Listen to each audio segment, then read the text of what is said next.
circunstâncias. E olha para você ver que interessante. Nós vamos falar um pouco sobre essa situação hoje. Eu gostaria que você abrisse a sua Bíblia, por favor, em Marcos capítulo 4. Marcos capítulo 4, versículo 35. Hoje o Luiz mais uma vez não pôde estar conosco, ele está com uma mudança de horário, então acaba que algumas sextas-feiras ele não vai poder estar com a gente aqui, mas fico muito feliz que o Senhor nos deu graça para nós estarmos aqui nessa noite. Daqui a pouco os irmãos já vão falar de mim, que eu já estou pregando todo dia já, né? Vou falar para o pastor pode já trazer outra pessoa e começar a ministrar aí. Estou brincando. Fico muito feliz de estar aqui com os irmãos e eu tenho certeza que o Senhor tem algo a falar conosco. Essa mensagem, ontem o Luiz me comunicou, Deus falou muito forte ao meu coração através da leitura que a gente está fazendo, né? Lá nós temos um grupo da leitura da Bíblia que nós iniciamos desde o dia 1º de janeiro, e esse capítulo 4 de Marcos, na verdade eu estava lendo Lucas, e essa palavra ela é repetida nos 3 evangelhos, né? Mateus, Marcos e Lucas, e essa passagem estava lá em Lucas capítulo 8, se eu não me engano, que era o texto de ontem, e ela me chamou muita atenção, e eu trouxe aqui o livro de Marcos que fala da mesma passagem, mas com mais alguns detalhes. E já fica aí a dica para você que não começou a leitura ainda da Bíblia nesse ano. Nós estamos aí desde o dia 1º de janeiro nesse trabalho, nessa leitura. Você que quiser entrar no grupo, depois comunica, fala lá com o pastor no grupo, tem um link lá na descrição do grupo da igreja, onde você pode entrar e começar a acompanhar a nossa leitura, ok? Marcos capítulo 4, versículo 35, vai dizer assim, naquele dia, ao anoitecer, disse ele aos seus discípulos: vamos para o outro lado. Deixando a multidão, eles o levaram no barco, assim como estava. Outros barcos também o acompanhavam. Levantou-se um forte vendaval e as ondas se lançavam sobre o barco, de forma que este ia se enchendo de água. Jesus estava na popa dormindo, com a cabeça sobre um travesseiro. Os discípulos o acordaram e clamaram: Mestre, não te importa que morramos? Ele se levantou, repreendeu o vento e disse ao mar: aquiete-se, acalme-se. O vento se aquietou e fez-se completa bonança. Então perguntou aos seus discípulos: por que vocês estão com tanto medo? Ainda não têm fé? Eles estavam apavorados e perguntavam uns aos outros: quem é este que até o vento e o mar lhe obedecem? A pergunta de Jesus nesse texto, ela talvez é a parte mais central, né? Nós temos um milagre grande acontecendo aqui, mas a pergunta que Jesus faz, ela é muito forte, ela é muito severa, ela é muito rude para alguém que segue a Jesus Cristo. Ela é uma pergunta que ela provavelmente deve ter mexido com o brilho dos seus discípulos naquele momento, deve ter impactado os seus discípulos. É uma pergunta que nós devemos nos fazer constantemente, principalmente quando nós estamos diante de situações que fogem ao nosso controle e vem aquele certo desespero. A pergunta de Jesus para eles é: por que vocês são tão tímidos? Ou por que vocês são tão medrosos? Será que vocês ainda não têm fé? Veja que pergunta dura. É como se um dia o pastor chegasse diante de você, você chegasse diante do pastor trazendo uma situação difícil: pastor, está acontecendo isso lá na minha casa, eu estou sofrendo, e aquela coisa, aquela dificuldade, eu não sei mais o que fazer. E o pastor viraria para você e dissesse assim: você não tem fé não, irmão? Pelo amor de Deus, levanta a cabeça. E talvez a gente ficaria assim: poxa, esse pastor não levou nem em consideração a minha situação, o pastor não tem empatia. Será que ele não está vendo que eu estou passando uma dificuldade? Será que ele não está vendo que eu estou sofrendo? E a primeira coisa que ele veio falar para mim é que eu não tenho fé. É mais ou menos isso que acontece com os discípulos. Os discípulos, eles escutam de Jesus uma pergunta muito severa, uma pergunta muito dura. Ao que parece, Jesus estava esperando uma atitude diferente dos seus discípulos frente àquela situação. Ao que parece, Jesus esperava mais daqueles que o seguiam naquela situação específica. Jesus esperava que eles tivessem uma postura diferente diante daquela situação. E a gente vai tentar nessa noite, nesse pouco tempo aqui, conversar a respeito desse texto, tentar ir versículo por versículo para a gente entender o que aconteceu nesse cenário. A primeira coisa que a gente tem que ver é o versículo 35, que vai dizer que já era tarde, já estava anoitecendo.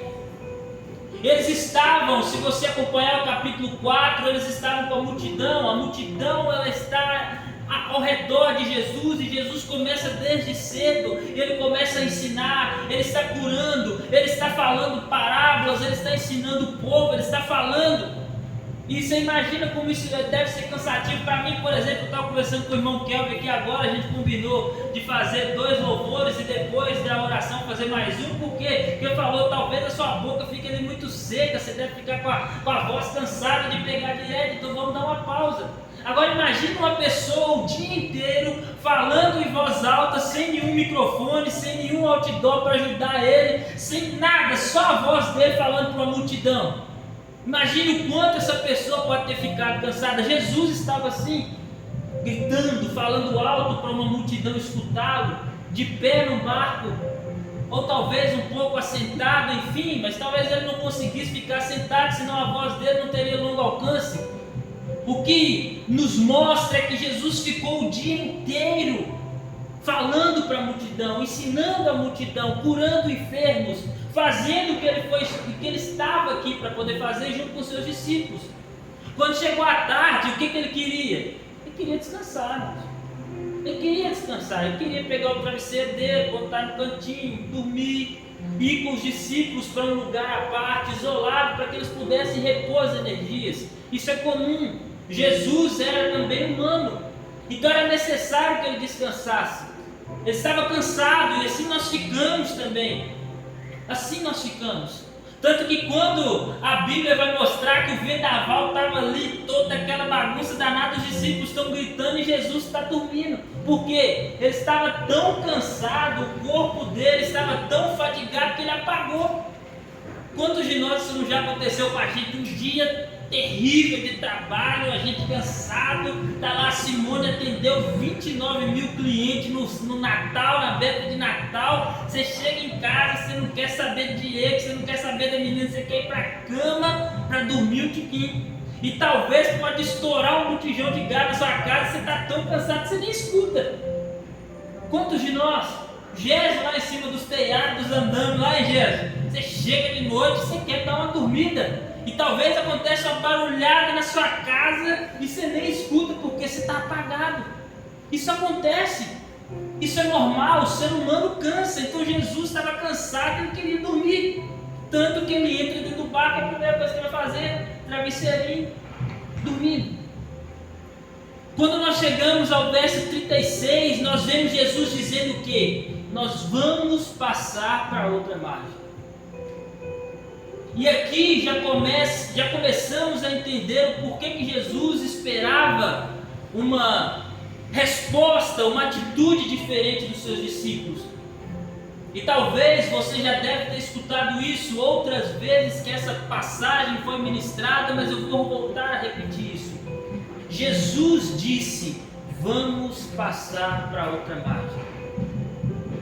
Se Jesus afirmou que eles iriam passar para outra margem, o que iria acontecer? Eles iam passar. Quando por exemplo, um pai diz para o seu filho: eu vou fazer tal coisa, o que aquele filho está esperando? Que aquilo de fato vai acontecer. Ele acredita que aquilo que o seu pai disse que vai fazer, vai acontecer. Ele está na esperança, por quê? Porque ele confia na palavra que o seu pai disse. Ele confia naquilo que foi prometido para ele, ele confia na palavra que foi dada a ele, e ele não tem dúvidas. Se o Kelvin ordenar que o filho dele pule de cima de um telhado, e ele disser: filho, pode pular que eu vou te pegar, o que o filho dele vai fazer? Vai pular. porque ele confia naquilo que o pai dele disse. Se o meu pai hoje me disser, filho, pula de um telhado, eu não vou pular em cima dele, porque eu sei que o meu pai não tem condições de me carregar, seria loucura da minha parte. Mas não porque eu não confio no meu pai, porque eu sei que meu pai não tem condições físicas de me carregar, eu tenho quase 100 quilos. Mas uma criança inocente, ela vai pular, porque ela confia inteiramente naquilo que o pai dela disse.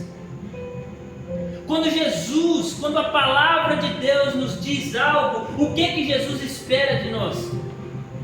Que nós confiemos no que Ele diz. E o que é que nós fazemos diante da palavra de Deus? Nós sempre temos dúvidas. Por que as pessoas, elas se menosprezam, elas se auto-sabotam muitas vezes? Por que elas acham que não são nada, que não valem nada, que não são ninguém, que não servem para coisa nenhuma?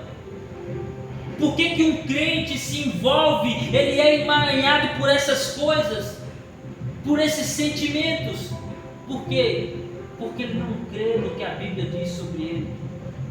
O que é que a Bíblia diz sobre nós? Nós somos filhos de Deus, nós somos herdeiros das promessas de Deus, nós fomos escolhidos desde o ventre, nós fomos eleitos, nós fomos chamados, nós somos amados por Deus. A Bíblia diz isso a nosso respeito, mas nós preferimos dar ouvidos ao que A ou B dizem, nós preferimos dar ouvidos ao que as situações, ao que o próprio diabo está soprando nos nossos ouvidos, dizendo que nós não prestamos, e aí nós vivemos uma vida de quem não presta. Quantas pessoas jovens já chegaram para mim, pessoas do meu trabalho, e me disseram: eu sou avacalhada assim porque para mim não tem jeito, porque para mim não tem solução, eu sou assim mesmo, eu bebo mesmo, eu acabo com a minha vida mesmo. Já tem gente de falar que é infiel mesmo à esposa, porque para ele não tem jeito, é assim que ele é. Crentes, servos de Deus, dizendo para mim que não valem nada, que não se sentem amados, que não se sentem queridos. Por quê? Porque não entendem o que a Bíblia fala a nosso respeito.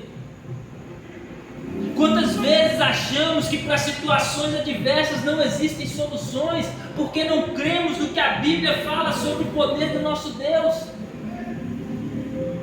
Jesus disse para os seus discípulos: nós vamos passar para o outro lado.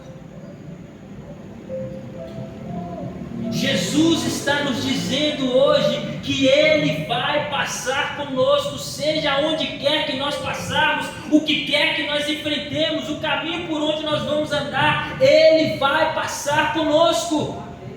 Jesus está com você, Jesus está conosco. Se você acreditar nessa palavra, você não terá medo perante as tempestades, porque você sabe quem segue com você. Eu sei quem está comigo. Jó, ele vai dizer: eu sei que o meu Redentor vive e por fim se levantará. Ele sabe, nós temos que ter convicção de quem está conosco. Nós temos que acreditar no que a palavra de Deus diz.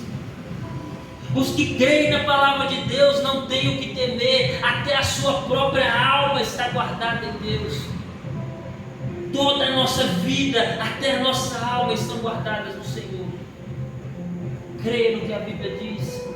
Toda vez que se levantar um problema, uma dificuldade, recorra à palavra de Deus, pois ela tem verdades eternas para a nossa vida. Todas as vezes que você não souber o que fazer, recorra à palavra de Deus, pois ali o Senhor vai direcionar o que nós temos que fazer. Jesus está conosco e Ele disse para os seus discípulos: nós vamos passar. O versículo 37 diz que um grande temporal se levantou. E aqui não é uma chuva simplesmente. Quando a gente lê esse texto, a gente imagina que uma chuva muito forte, com ventos, se levantou ali naquele momento. Ou talvez um granizo caiu, como aquela chuva forte que estourou o telhado de muita gente há uns 3 ou 4 anos atrás, se não me engano. Talvez a gente pense que é uma chuva, que é um vento muito forte. Mas a palavra grega nesse texto, ela não quer dizer vento muito forte. forte ou chuva. A palavra grega nesse texto, ela significa redemoinho. Sabe o que é um redemoinho no mar? É um furacão. Talvez aqueles irmãos, aqueles caras, eles estavam diante de um furacão perante eles naquela situação. Agora imagine só, nós que assistimos aqueles furacões que passam naquelas regiões costeiras, que levam tudo, que destroem todas as coisas, e nós olhamos a televisão e a gente fica apavorado, nunca com um trem desse, em nome de Jesus, a gente já fica desse jeito, misericórdia, olha a destruição. Agora imagine os discípulos de Jesus num barquinho, num barco, à vela, no meio do mar, com um furacão na frente deles, um redemoinho se formando. É isso, esse é o cenário. E aí nós começamos a trazer a questão para o nosso lado, porque, poxa, os discípulos estão diante de um furacão, como é que Jesus está esperando uma outra saída deles? Eles estão diante de uma tempestade apenas, não, eles estão diante de um redemoinho que pode levar eles embora, pode destruir o barco, fazer com que eles afundem, e eles estão desesperados. E essa é uma atitude natural do ser humano, irmãos. Atitude natural diante de situações que nós não temos o controle sobre elas, diante de situações que parecem que vão destruir a nossa vida, destruir a nossa família, acabar com sonhos, com projetos, situações que fogem do nosso controle. É o desespero. É o desespero. Nós não temos estrutura para suportar certas coisas. Tem pessoas que não podem suportar ver um familiar falecendo. Tem pessoas que não podem suportar perder o emprego que sonharam há tantos anos. Tem pessoas que não podem suportar uma enfermidade. Tem pessoas que não podem suportar uma traição. Situações se levantam na nossa vida que fogem ao nosso controle. E Jesus, ele olha para os seus discípulos diante do desespero, diante de um vento que poderia matá-los, e diz: vocês são medrosos. Será que Jesus não está sendo duro demais com os seus discípulos? Esse talvez é o questionamento que nós fazemos. Nos momentos de maior dificuldade, quando alguém prega uma palavra, quando alguém fala sobre algo que vem mexer com o seu brilho, que vem falar para você e dar a entender a nós que talvez nós estamos sendo incrédulos, a primeira coisa que nós fazemos é dizer, sabe o que? Você não sabe o que eu estou passando. Você não entende o que eu estou enfrentando. Você não está sentindo na pele o que eu estou sentindo. O primeiro pensamento que vem à nossa mente é esse. Você não sabe o que eu estou enfrentando na minha vida. Você não tem ideia do que eu estou passando. Talvez para você isso é pouco, mas para mim isso é pesado. E nós começamos a fechar o nosso coração. Nós começamos a fechar os nossos olhos. Nós começamos a nos isolar, nós começamos a ter uma incredulidade no nosso coração. Por quê? Porque acreditamos que ninguém se importa conosco. Acreditamos que porque alguém está apresentando o outro lado da moeda para nós, aquela pessoa não se importa comigo, porque ela acha que eu sou fraco, porque eu quero ser fraco. Nós começamos a questionar o porquê ninguém entende o meu sofrimento. Por que ninguém entende o que eu estou passando? Por que ninguém entende o que eu estou enfrentando? Irmãos, o que eu quero dizer para vocês nessa noite, eu preciso que vocês prestem atenção daqui para frente, se você não entendeu até agora, é que o motivo da pergunta de Jesus sobre por que eles são tão medrosos não é porque Jesus não entendia o sofrimento deles, não é porque Jesus não se importava, é porque ele precisava dar um choque nos seus discípulos, é porque ele precisava confrontar o coração dos seus discípulos.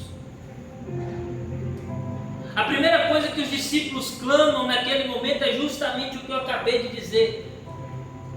Eles chegam até Jesus, Jesus dormindo, o barco quase afundando, eles chegam até Jesus e diz: você não se importa que nós estamos perecendo?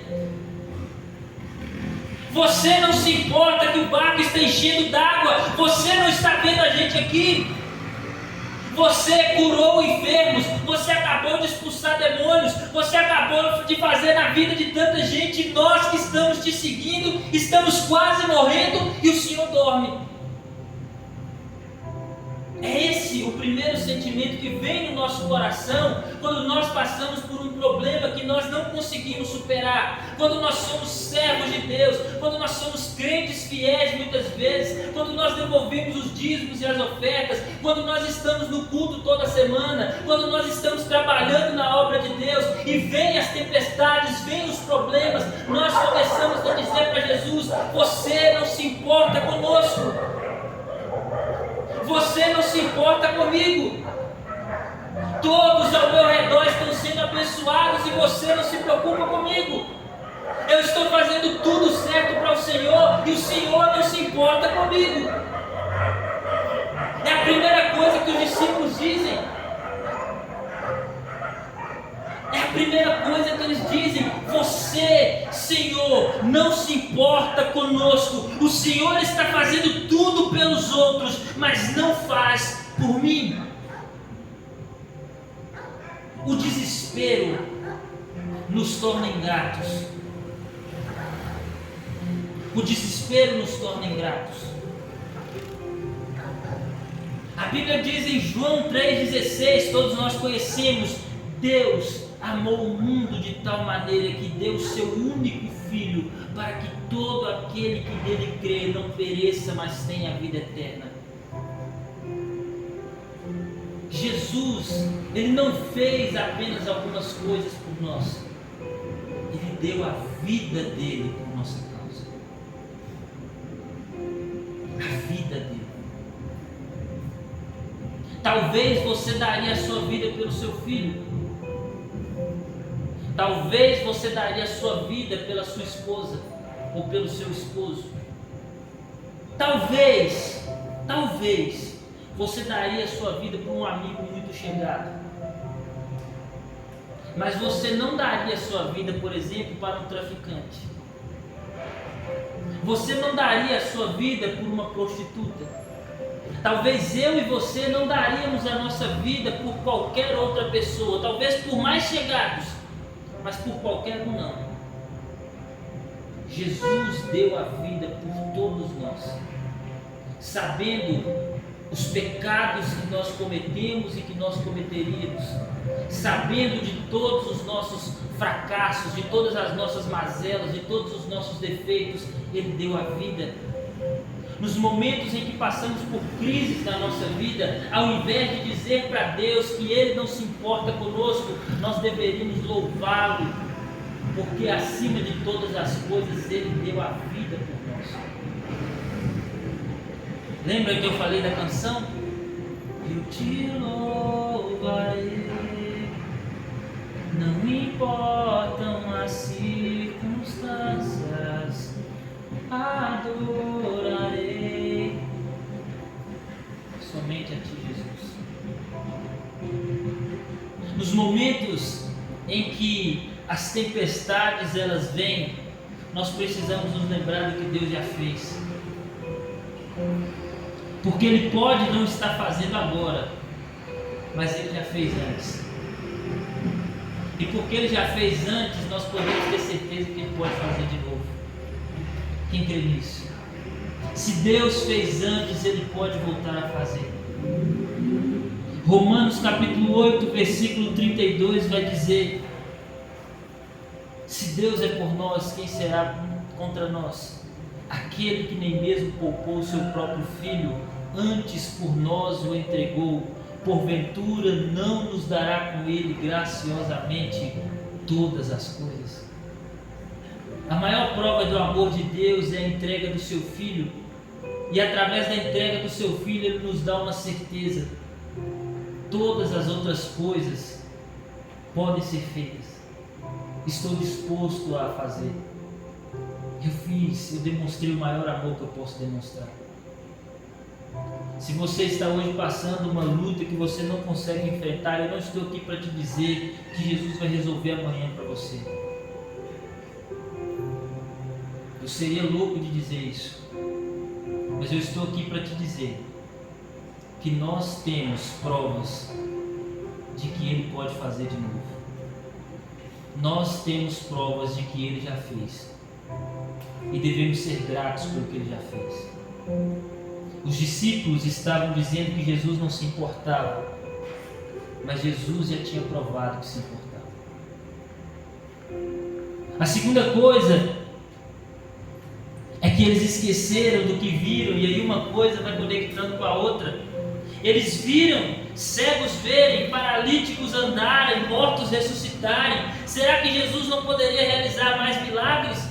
O clamor deles foi de alguém que não crê mais no poder divino. O clamor deles não era dizendo: Senhor, eu sei que o Senhor pode fazer esse vento acalmar. O clamor deles não era esse. Muitas vezes o clamor de desespero nosso não é de alguém que crê mais, é de alguém que duvida do poder de Deus.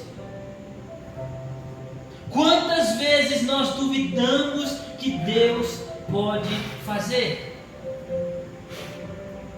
Já não tem mais a ver com ser ingrato ao que Ele fez, já tem a ver com duvidar do que Ele pode fazer. E isso muitas vezes está em nosso coração. Nós questionamos se Deus de fato é Deus. É isso que os ateus fazem. Se Ele é tão bom, então por que tem tanta maldade no mundo? Se Deus é tão bom, por que Ele permite que atrocidades aconteçam? Toda vez que acontece uma tragédia, alguém diz: se Deus está no controle, então por que tanta gente morreu ali? Por que o estuprador conseguiu pegar uma criança ali? Por que alguém fez isso ou aquilo? Começam a questionar a Deus. E é isso que fazemos. Toda vez que um problema acontece, nós começamos a questionar se Deus é poderoso de verdade ou não. Nós começamos a questionar se Ele pode fazer de fato ou não. E sabe o que a gente vai acabar fazendo? Nós vamos acabar tentando agir por conta própria. Por quê? Porque Deus deixou de ser o Todo-Poderoso. E agir por conta própria é um problema muito sério. Porque nós vamos fracassar sozinhos. A grande verdade é que se os discípulos tentassem arrancar a água de dentro do barco sozinhos, se eles tentassem remar sozinhos, não ia funcionar. Eles não tinham capacidade para suportar aquilo. Aonde está a nossa fé? Quem é o Deus que você serve? Você entende quem é o Deus que nós servimos? O Deus que fez os céus e a terra. O Deus que criou todas as coisas pela sua própria palavra. O Deus que Isaías vai dizer que Ele esticou os céus como se fosse um rolo. O Deus que faz a chuva cair. O Deus que faz o sol nascer todos os dias. O Deus que formou o ser humano de uma forma que a ciência não pode explicar. Colocou células, moléculas nos seus próprios lugares. O Deus Todo-Poderoso. Nós servimos o Deus Todo-Poderoso. Nós não servimos um Deus grande, nós não servimos um Deus grandão, um Deus um pouco poderoso, nós servimos o Todo-Poderoso. Você crê nisso? Nós servimos o Deus Todo-Poderoso. Você pode repetir isso com seus lábios: eu sirvo. Diga: eu sirvo o Deus Todo-Poderoso. Todo-Poderoso. Ele é todo-poderoso. Não há impossíveis para Deus. Marcos capítulo 9, eu vou ler para vocês rapidamente. Marcos capítulo 9, versículo 22. Tem um menino endemoniado, e aí o pai dele vem e fala para Jesus assim: muitas vezes esse espírito o tem lançado no fogo e na água para matá-lo, mas se podes fazer alguma coisa, tem compaixão de nós e ajuda-nos. Jesus, até com ironia, pergunta para ele: se podes? Tudo é possível àquele que crê. A pergunta não é se Deus pode, a pergunta é se nós cremos que Ele pode. A pergunta não é se Ele tem poder para fazer, a pergunta é se eu creio que Ele tem poder para fazer. É um insulto questionar se Deus pode fazer alguma coisa. Ele pode porque Ele é Deus, porque Ele é todo poderoso. Ele pode porque é todo poderoso. A pergunta é: nós cremos no todo poderoso? Cremos? Comece a conversar com o seu coração, comece a conversar com a sua alma. Ó minha alma, você crê no Todo-Poderoso? Você sabe que o Deus que você serve é o Todo-Poderoso? Não há impossíveis para quem crê no Deus Todo-Poderoso. A terceira coisa é que eles esqueceram que eram discípulos de Jesus. Diante de tudo que viram e da autoridade que haviam recebido de Cristo, o desespero falou mais alto que a ousadia. A terceira coisa que Jesus vai questionar para eles, vai dizer para eles o quê? Vocês são medrosos, por quê? Não porque vocês entraram em desespero, mas porque vocês não entenderam ainda que são meus discípulos. Jesus está querendo dizer que existem coisas que Ele já nos deu poder e autoridade para declararmos, para que nós possamos profetizar, para que nós possamos orar, para que nós possamos impor as mãos, para que nós sejamos agentes de Deus.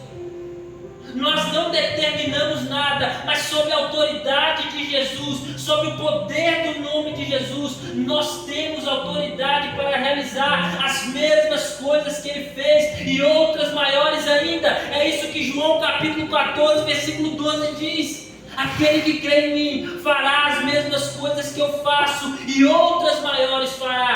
Jesus está dormindo, não tem problema que Ele está dormindo, vamos orar e essa tempestade irá se acalmar.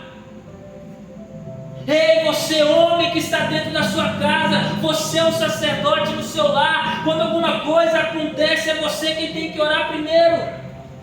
Você é a autoridade de Jesus na sua casa. Eu vejo o meu pai dentro da minha casa, ele sempre assumiu a posição de sacerdote, de autoridade. Quando alguma coisa estava acontecendo, ele é o primeiro a botar os joelhos e orar. Ele crê que ele é a autoridade de Jesus e que aquilo pode ser transformado até através da oração dele. Você, homem, entenda que você é o sacerdote de Cristo na sua casa. Você é o sacerdote de Cristo. Você é quem tem a autoridade de Jesus para repreender os demônios que têm tentado entrar. Você é a autoridade de Jesus para poder fazer com que os seus filhos se rendam a Ele. Você é a autoridade de Jesus para repreender as potestades que tentam entrar no seu casamento, nos seus filhos, no seu trabalho. Jesus espera que os seus discípulos se posicionem como discípulos e não como medrosos, como covardes que se assentam e se acomodam e esperam que a destruição venha. Nós somos a autoridade de Cristo. Cristo esperava que os seus discípulos agissem conforme a autoridade que receberam. Eles já haviam sido enviados para poder orar pelos vilarejos, pelas outras cidades para proclamar cura. Eles já tinham visto que poderiam fazer, que poderiam orar, mas eles não fizeram nada. Eles simplesmente se desesperaram. Jesus não espera que nós não sintamos medo. Jesus não espera que nós não sintamos aquilo que o ser humano vai sentir diante de problemas. Mas Ele espera que a nossa reação seja uma reação de fé, seja uma reação de autoridade, seja uma reação de posicionamento. É isso que Jesus espera de nós. Não podemos simplesmente dizer que Ele não pode fazer se a gente não fez nada. Não podemos simplesmente botar a culpa no Senhor, quando na verdade Ele espera que a gente faça alguma coisa. Um homem desempregado não pode esperar que Deus venha colocar comida na mesa dele, ele tem que sair e procurar um emprego.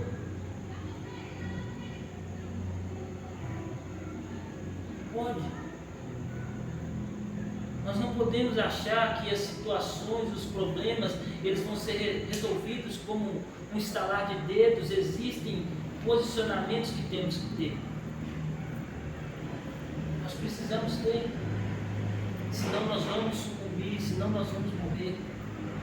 Aqueles discípulos, eles tiveram a oportunidade de serem colocados à prova. E você pode ler até nesse texto de Marcos 9 que eu acabei de ler, todas as vezes que os discípulos foram colocados numa situação que eles tinham autoridade para fazer algo e não o fizeram, Jesus os chamou de incrédulos. Ei, tem alguém enfermo na sua casa, ore pela cura dele. Impõe as suas mãos.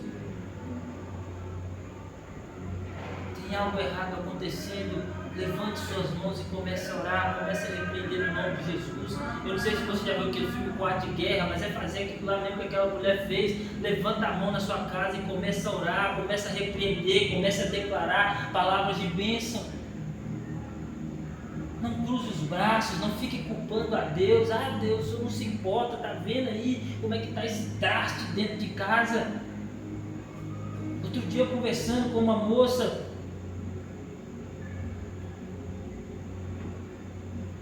e ela é casada, e quem me conhece sabe que eu não gosto de me posicionar sobre assuntos que eu não tenho autoridade para falar. Então eu não gosto de falar de casamento, por exemplo, porque eu não sou casado, eu não tenho autoridade para falar de casamento.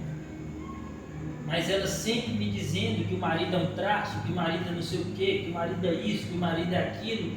Eu falei para ela: irmã, você já leu 1 Coríntios 7?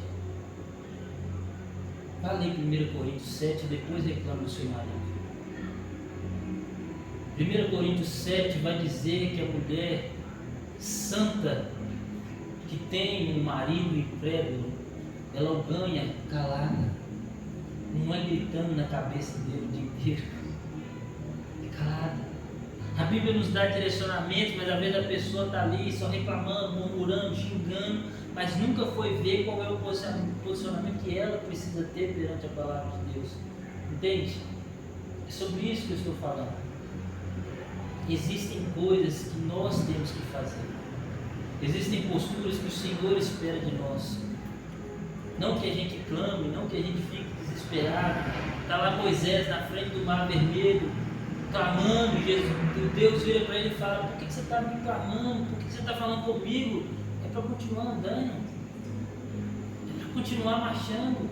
Eu não pedi vocês para pararem, eles estão chegando perto de vocês porque vocês estão parados aí. Se vocês estivessem caminhando, já estava rolando, já estava acontecendo. Existem situações que não é para você ficar desesperado, questionando a Deus por que disso, por que daquilo. Já existem direcionamentos na própria palavra do que você tem que fazer. Faça. Você e eu, nós somos discípulos de Cristo. Nós somos servos de Deus. Jesus espera isso de nós. Por fim, no verso 39, o que vai dizer é que o vento se acalmou. E aqui eu me encerro. Geralmente, quando uma chuva forte ela vem né? E nós não estamos nem falando de uma chuva, mas quando uma chuva forte ela vem, o que acontece? Ela vai parando aos poucos, né? O vento vai parando aos poucos, ela vai findando aos poucos, ela não para de uma vez, de uma hora para outra. E foi isso que espantou os discípulos. A Bíblia diz que Jesus deu uma ordem e cessou e fez-se grande bonança. Jesus mostrou que Ele tem autoridade sobre todas as coisas. Os ventos, os elementos naturais, tudo obedece à palavra de Deus. Tudo obedece a uma ordem do seu Deus. Sabe, essa é uma pergunta que geralmente é feita toda vez que eu escutei essa mensagem. Eu quero fazê-la novamente porque ela é pertinente. Aonde estão os ventos da sua vida?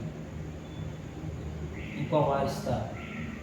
Na área sentimental, profissional? É um pecado? O que é? Onde está? Nosso Deus, o nosso Senhor Jesus está aqui para acalmar esses ventos, para dar uma ordem, para dizer que cesse. Tem alguém